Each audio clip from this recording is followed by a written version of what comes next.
Yesterday we talked about the money management algorithms. We used an example of a Kase Bar 5 and 1 tick to a 1 second chart. I want to show you how you can apply this from Kase Bar to Kase Bar. And so on the left we have a simple moving average crossover, the results for which are not good at all. And you see, a nice move here, down, nice trading here, nice trading in here. And so this is a lot of trades. So this is just an example of how the money management algorithm works and how it can be set up. So when you apply a money management algorithm, this is just on the left, it's a Tradestation default, simple moving average crossover, 9 and 1. On the right, you're applying a money management algorithm, looking for a better entry price to get in. And so you go over here on the left, and your average trade profit is 292 minus 292, and so you're not your average trade profit is low. This does not include slippage and commission, so this is a theoretical study on money management algorithms and applying them technically to see if the software actually works transmitting between charts. It's not a actual live strategy, but it's an example. So minus 292 on the left. Here's the equity curve. On the right, you use the pinpoint entry technique to get in at 3 ticks better. So it doesn't take all the trades. It improves the average trade profit by roughly $7, and you get an upward equity curve, 54,000, 7,090 drawdown. But after slippage and commission, this is going to be a negative number. So you can improve a strategy with the pinpoint entry technique, but I just wanted to take a strategy that trades very frequently, the same example that we used yesterday of simple moving average crossover generic strategies, and you can apply this. You can improve this strategy to trade less frequently or to be more selective using other criteria other than just moving average breakouts on 5 Kase Bars, 5 and 1 tick, and then on the right, you improve that strategy. So let's go over the inputs of what was changed. It's very simple. Use the pinpoint entry algorithm. So go to Studies, Edit Strategies, and you have your MM1 equity curve algorithm, Rev 8.0 brand new money management algorithm, and you see the get symbol name. This is the description. Change symbol input if different than base strategy. It's not. It's the same.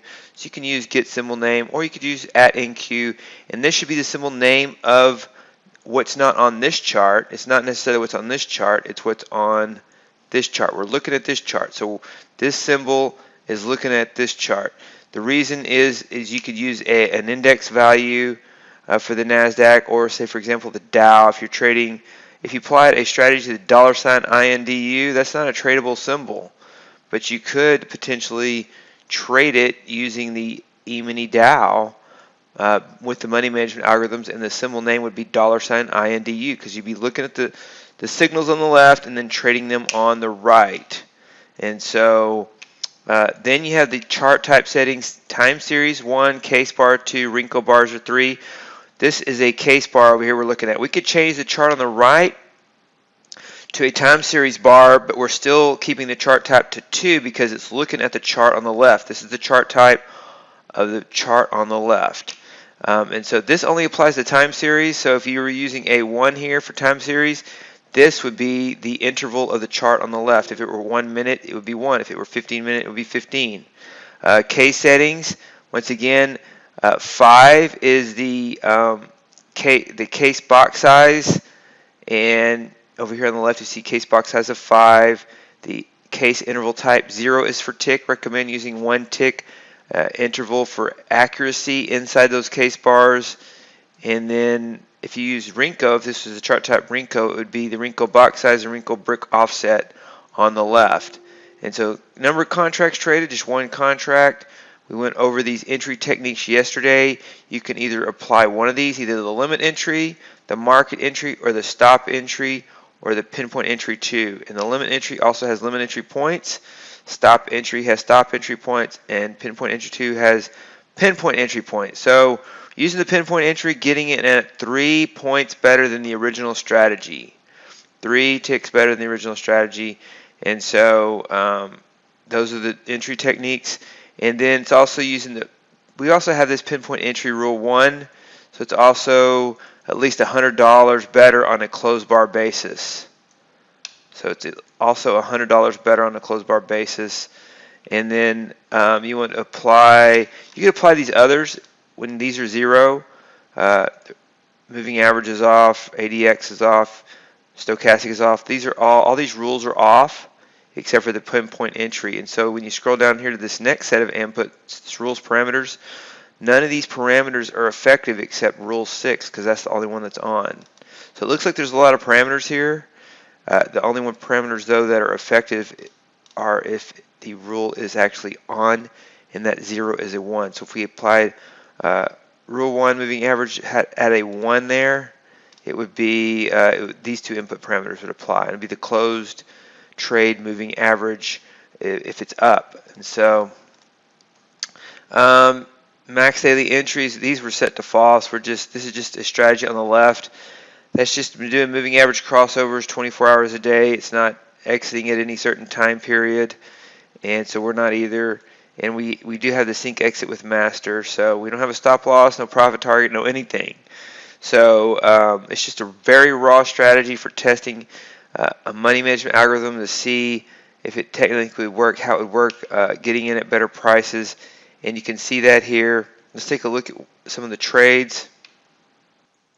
So just to check this, to see how this works, to look at some of the trades, we see there are more trades on the left than on the right, because on the right we only get in if we have a chance to get in at $100 loss on the trade on the original strategy. So for example, this is the last trade that the strategy on the right took, and this got in on the it bought 11.553.25 at 15.40.14. So it has to go down to 11.548.25 on the next bar.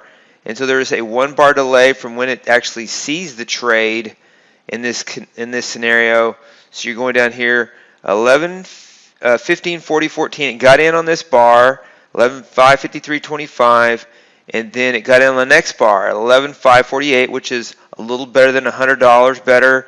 And then it exited because there was an exit on this trade right here.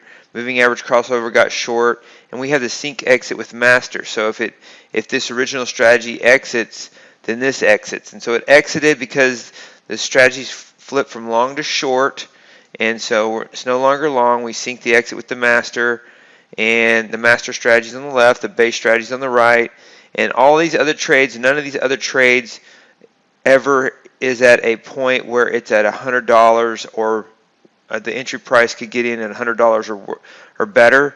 So you see this trade, it did not trade $100 below. This trade did not trade $100 below its entry price. This trade is a nice trade to be in. It's a winning trade, but there was never a trade opportunity where it was $100 below its entry price.